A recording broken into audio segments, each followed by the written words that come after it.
A pleasant evening to each and everyone. This is Marc Lanson L. Etang, the reporter of Feminist Theology. When you hear the word feminist theology, what comes up in your mind? I know that you have an initial understanding of what this feminist theology means. Yes, you're right. Feminist theology deals with the study about God in terms of a feminist perspective. At this point of time, we will know who are the feminist theologians. First, Elizabeth Cady Stanton. Second, Valerie Saving. Third, Rosemary Radford Ruther. Fourth, Mary Daly. And the last one, Elizabeth Jensen. The said feminist theologian, we will know them as we go on with our discussion. Before we proceed, I just want to say that the information that we're going to discuss will not affect my perspectives, or shall I say my beliefs as a Christian. Let's proceed.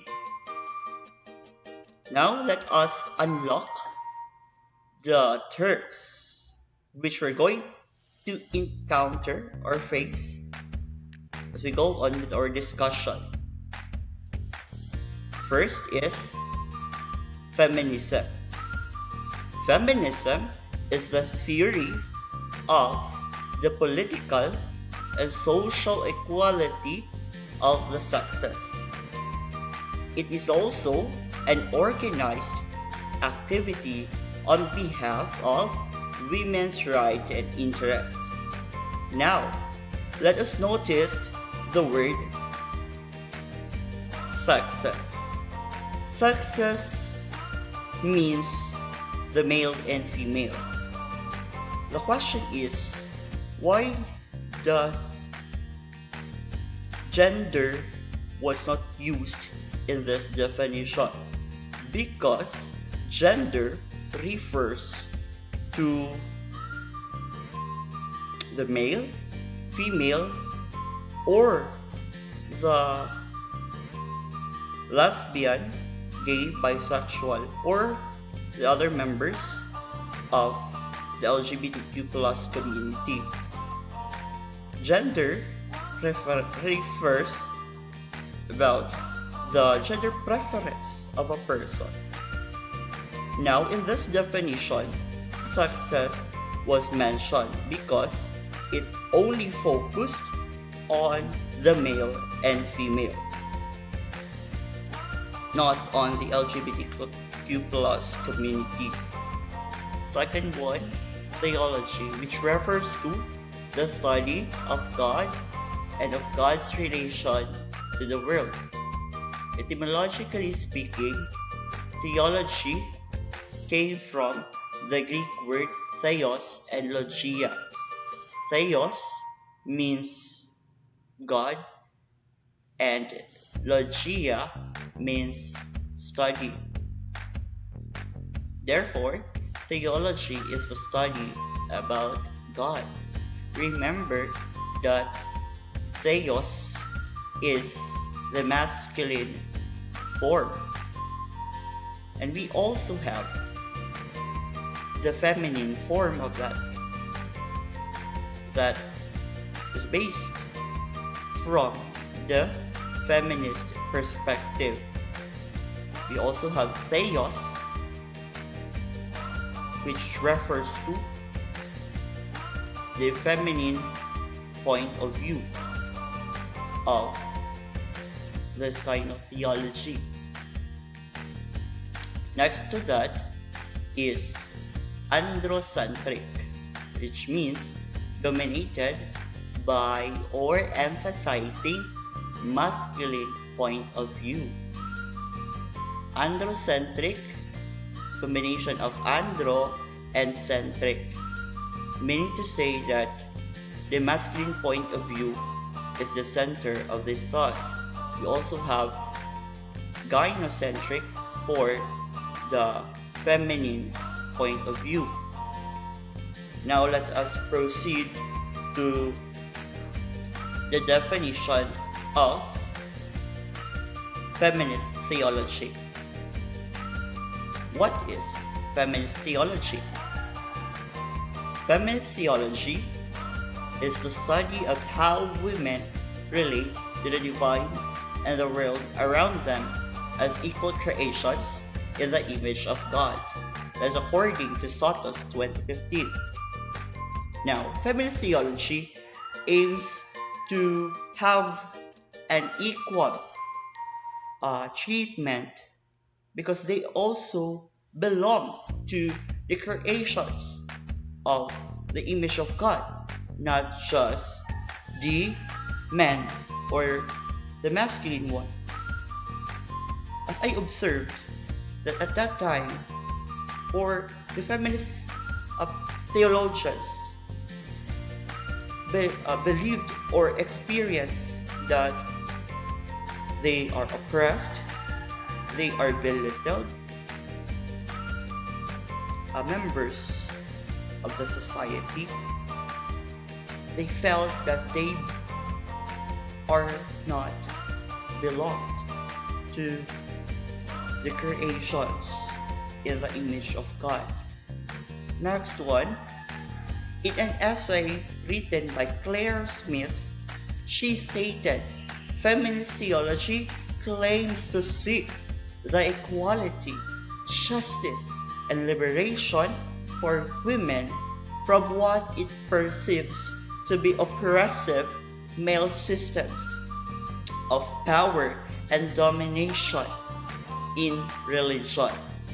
Meaning to say that feminist theology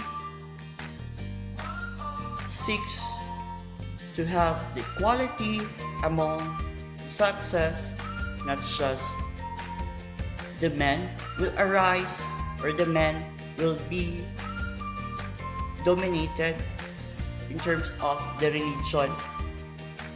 They felt that they are oppressed. They felt that they are under or they are inferior than the male systems of power.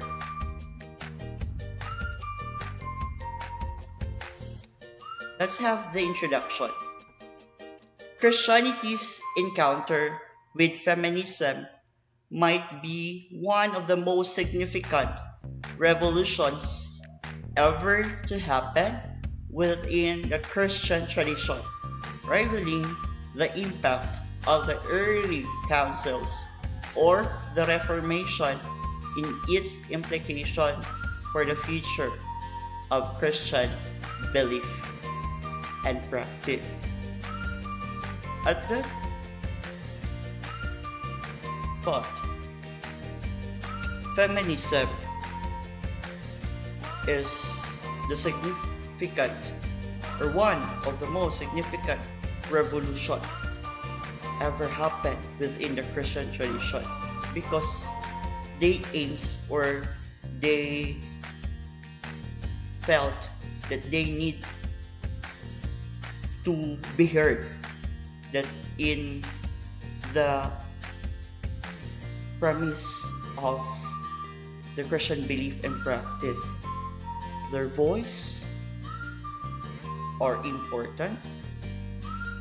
They felt the urgency that they must not be oppressed by the men. Next one, although feminism continues to be marginalized. Marginalized means they are not belong, they are not in the religion, Christian belief and practice of the religion, they felt that they are marginalized, ignored, or condemned by many Christians. Its effects are felt across the whole spectrum of contemporary Christianity. Feminist theology is a theology and biblical studies done using various feminist methodologies and theories of interpretation. They got their interpretation from the Bible.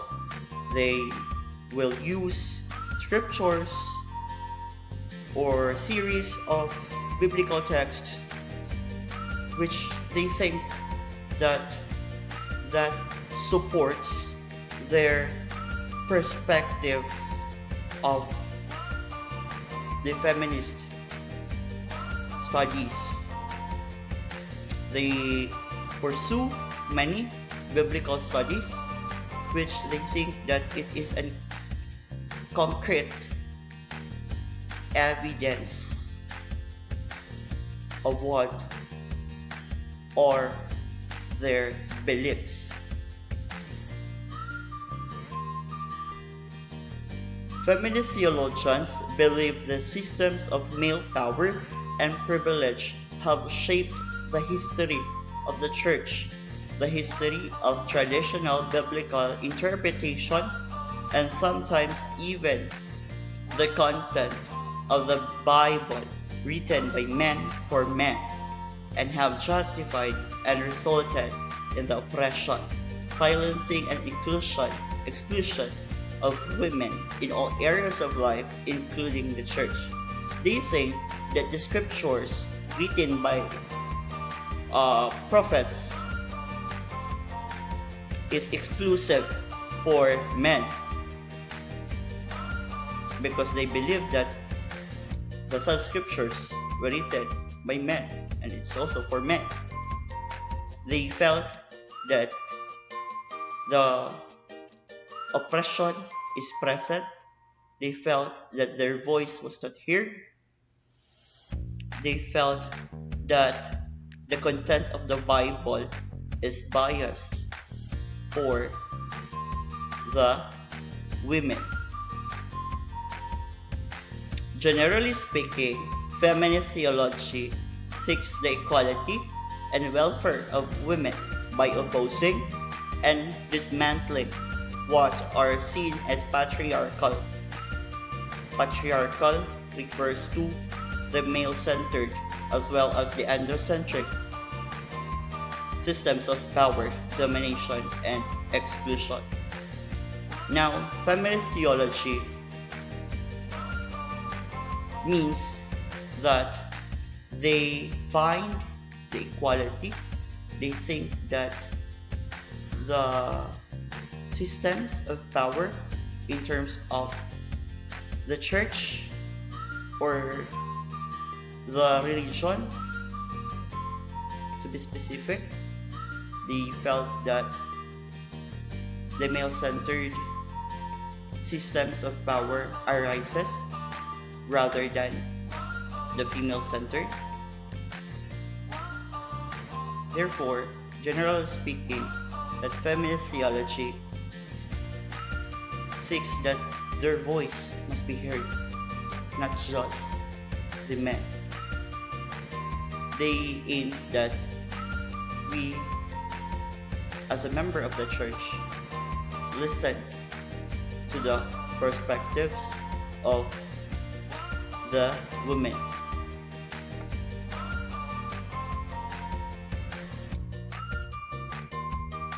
Now it's point of time, let's proceed to the historical background. Feminist theology emerged in the United States during the 1960s when so-called second wave feminism was making an impact on academic ideas as well as on Western politics and culture. European feminists have made their own distinctive contribution. In the last 40 years, feminist theology has become a global movement representing a wide range of cultural, political, and religious perspectives. Before this feminist theology arises in the year 1960s, that's called as second wave of feminism. In that era, European feminists takes place. They were the one who pursue feminist theology at the time. It is also true that women have been doing theology since the early church, and the task of feminist theologian is as much as about retrieving the neglected voices of women of the past as it is about formulating new theological symbols and values for the present and the future. At that time, women or ordinary women did theology, and the task of feminist theologian, they are the one who will pursue the neglected voices of women. They are the one who will put the voices of the said women, which will make them on the top so that they will be heard. At this juncture, let us proceed to the feminist theologian.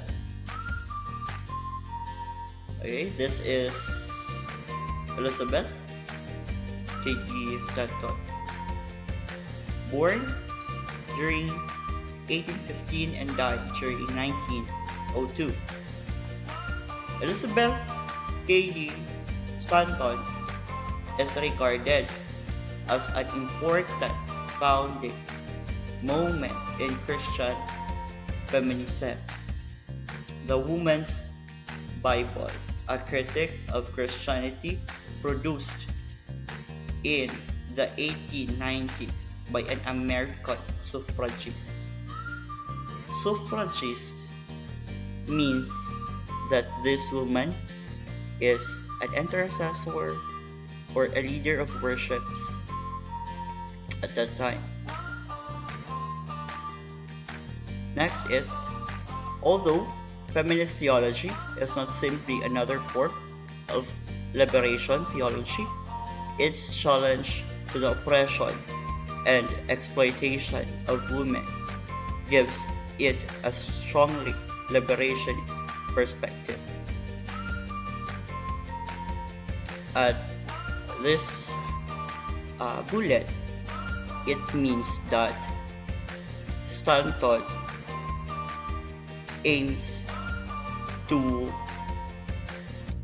have a strongly liberationist perspective, where there is indeed a freedom or the boundaries between women and men will be gone, because there is indeed fairness when it comes to the voices of men and women as a member of the church. Next to that is Valerie Saving. The publication of Valerie Saving's article in 1960, The Human Situation, A Feminine View.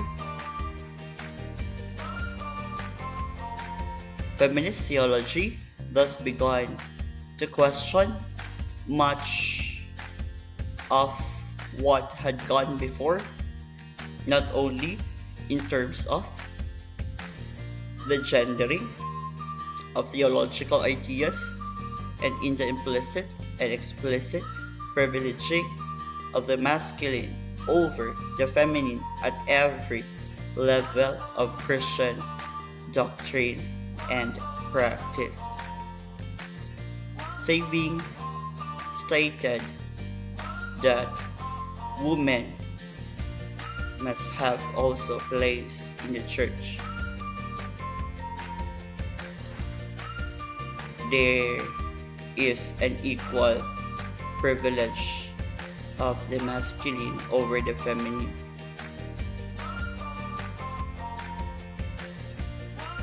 Next one, or Rosemary Radford Brother, Mary Derry, Elizabeth Johnson. Okay, those three female theologians were the members of the Second Vatican Council. Second Vatican Council is from the Roman Catholics. The said women wanted to enter into a positive engagement with the non-Catholic world. They served as the voices from the Catholic religion. Pioneers such as those female theologians mentioned a while ago were Catholics working in the initially optimistic climate that followed the Council. Delhi's 1968 book, The Church and the Second Sex, offered a hard-hitting feminist critique of Christian misogyny. Misogyny is a hatred of women, but the said book named The Church in the Second Sex expressed hope that the church could be transformed. The book of Dali named The Church and the Second Sex served as an instrument for the non-Catholic world will hear that the feminist perspective were oppressed to express their hatred because the females were marginalized by the church. They wanted by that book that the church could be transformed. Now let us proceed to the theological language. Theological language means that these are the language which being used by the feminist theologian as they study about God. Most feminist theologians regard the masculine theological language of the Bible and the perceived masculine bias of traditional theological language as problematic, believing that if God is male, then the male is God. This bullet means that the feminist theologian experience the bias based on the theological language of the Bible. It seems that for them this is problematic. For them, the female side was marginalized. They believed that if God is male, meaning to say that the preference or the gender preference of God is masculine, then it is also exclusive only for the male or the masculine. That makes it problematic for them.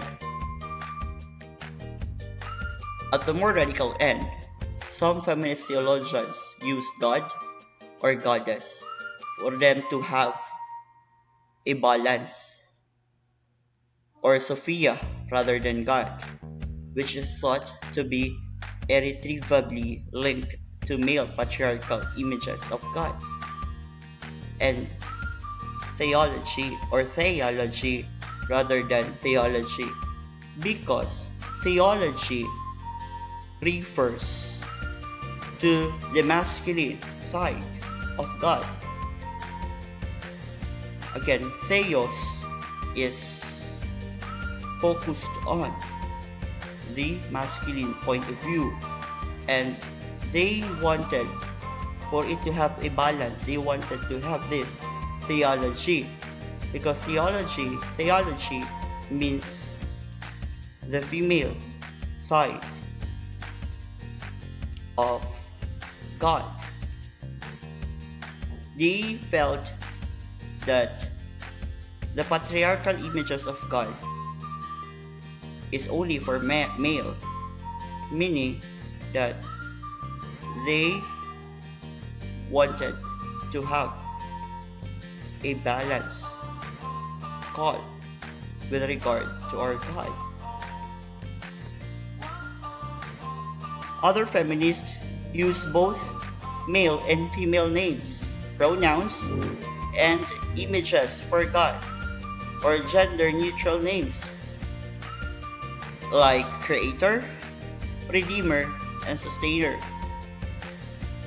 The feminist theology prefer to use this Creator, Redeemer, and Sustainer for them to achieve the gender-neutral names, or for them to achieve not to be biased with them as females.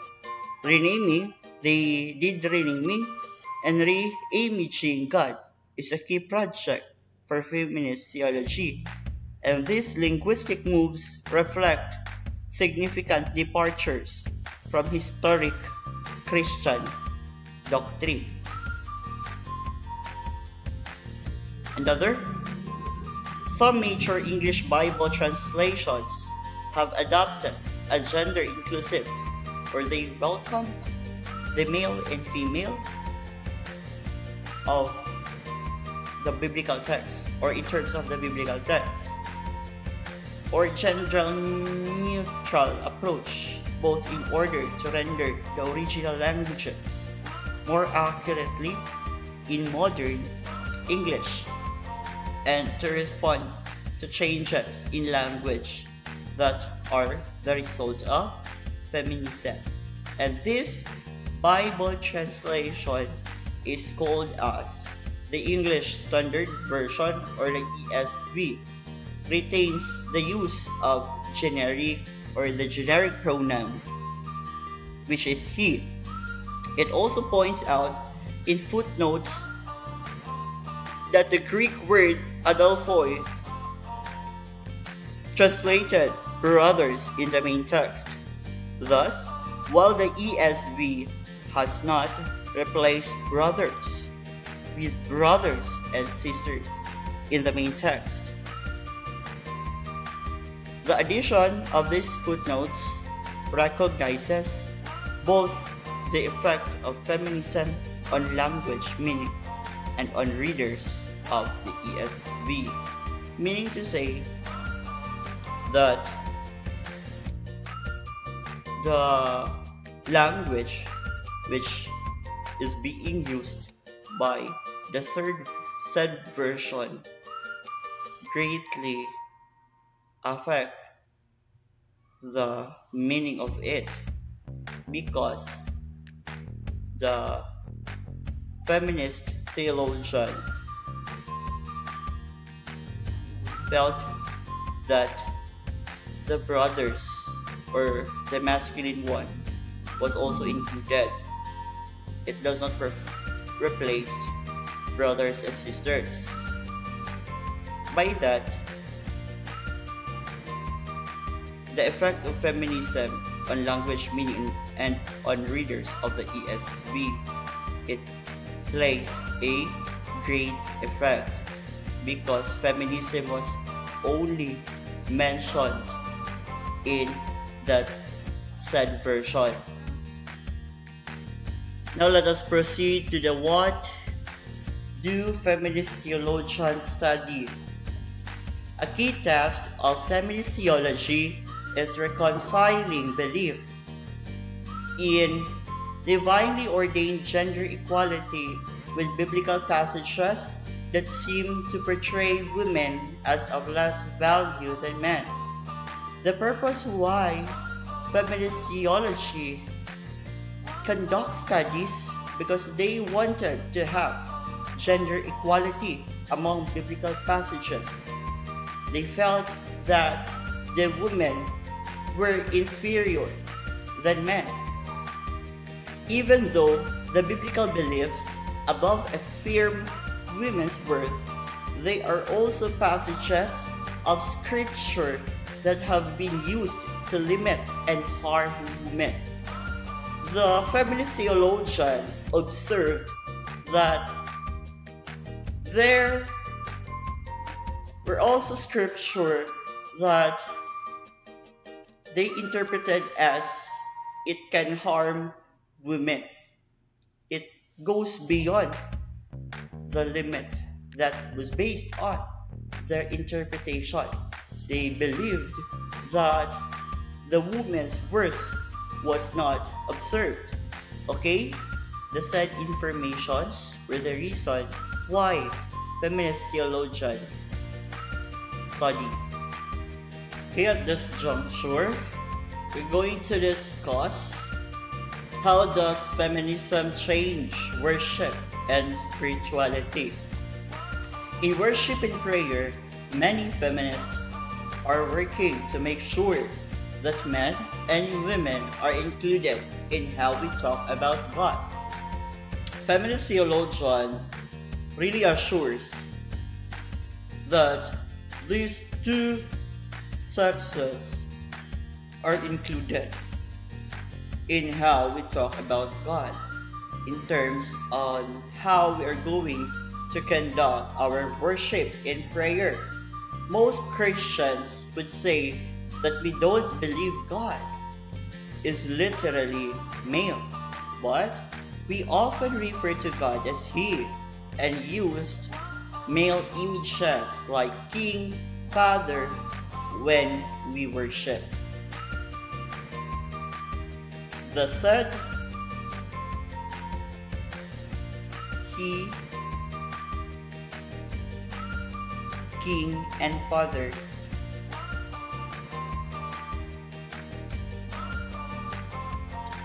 Okay, at this juncture, we're going to discuss how does feminism change worship and spirituality. In worship and prayer, many feminists are working to make sure that men and women are included in how we talk about God. Feminist theologian assures that these two sexes, which are men and women, must be included in times and how we conduct our worship and prayer.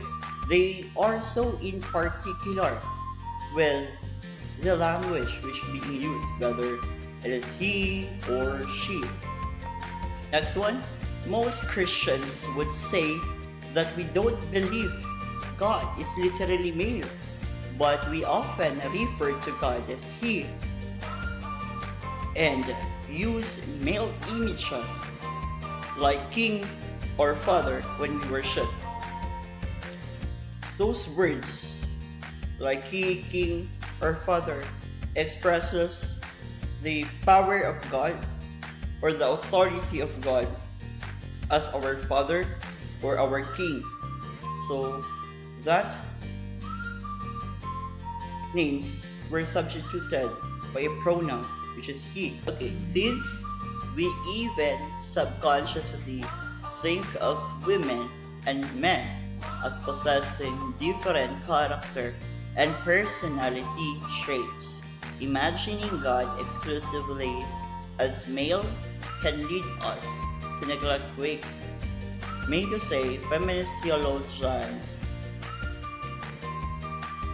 expressed that they felt that they were being neglected because where God is exclusively hold for male. In fact, that male and female have this different character and personality traits. They think that the bias was there because the feminine side will be neglected.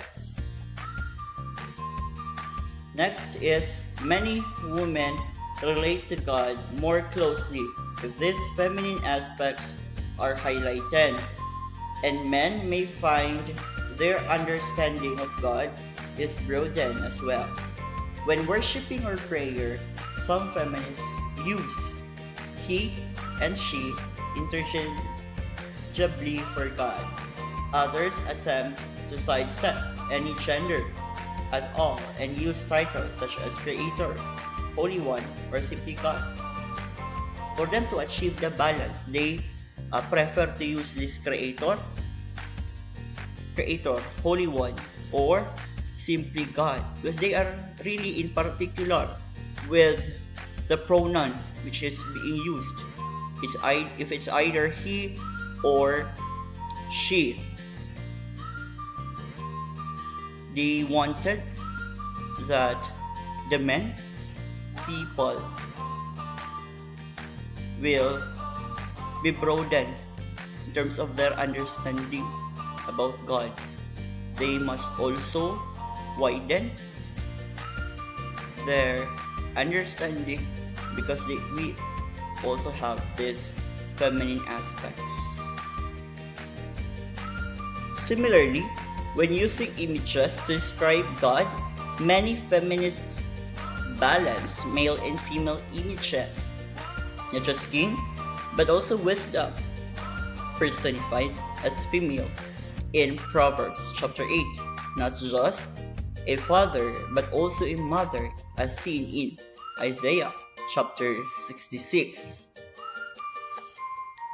To achieve the balance between male and female, according to Proverbs chapter 8, to achieve this kind of balance, it is used in the said verse the pronoun which is she, which refers to the female.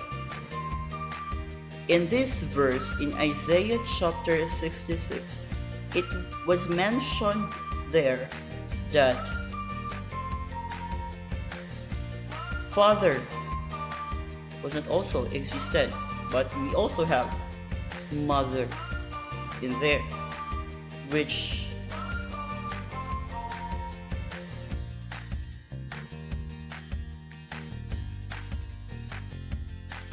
similarly, when using images to describe God, many feminists balance male and female images, not just king but also wisdom, personified as male in Proverbs chapter 8, not just a father but also a mother, as seen in Isaiah chapter 66. To achieve the balance between male and female, according to Proverbs chapter 8, that female is substituted by the pronoun which is she, and in Isaiah chapter 66 it was mentioned there that father was not only present but also we have the mother, which is the source of the life in this humanity. That is all about how does feminism change worship and spirituality. Next, a faithful part of the living Christian tradition. If we look more closely though, it's clear that feminist theologians criticize Christianity not because they want to destroy it, but because they are deeply faithful. Feminist theologian highlighted that their criticism not aims to destroy the Christianity, but it is the result or it is the output of them being faithful to God, because they formulated interpretations written from the Bible. Their belief or their study was the result of their eagerness to know or to hear their voices that male will not only be aroused or be acknowledged by the religion or by the church, but also the female ones. It's that faith that leads them to wrestle with how women can be understood as full participants in the church and the biblical text.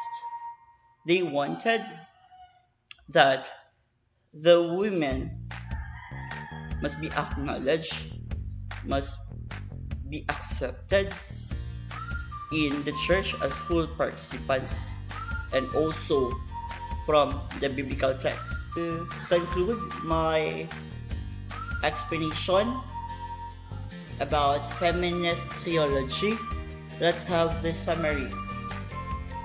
Feminist theology seeks the equality, justice, and liberation of women.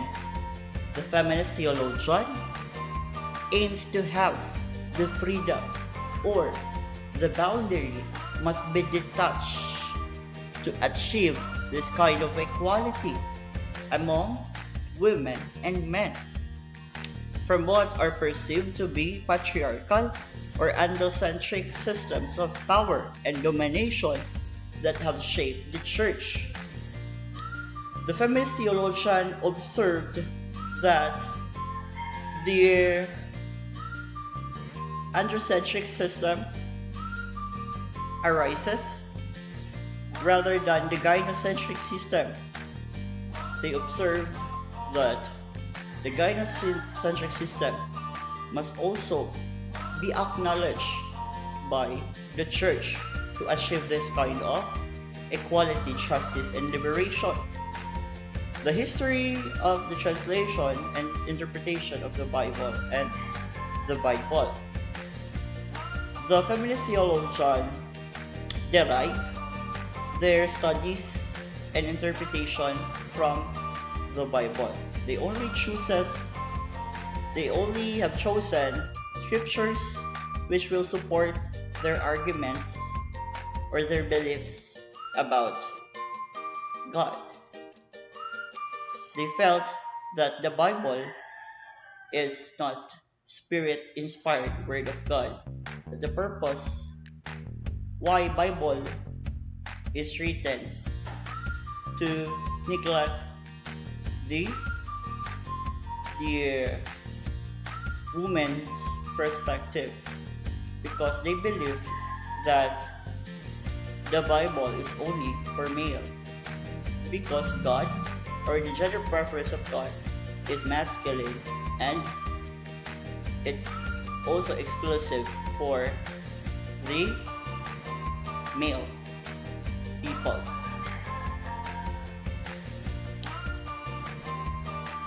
Okay, these are my reference arranged in the APA format.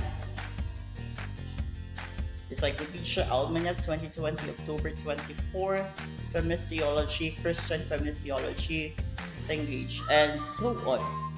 The definition of terms, as I mentioned a while ago, which will be found above, is from the Merriam-Webster Dictionary 2020. And those were the information that I've gathered about feminist theology. If you have questions, clarification, you're free to raise it. Again, that will be all. Good evening, everyone. Thank you for listening.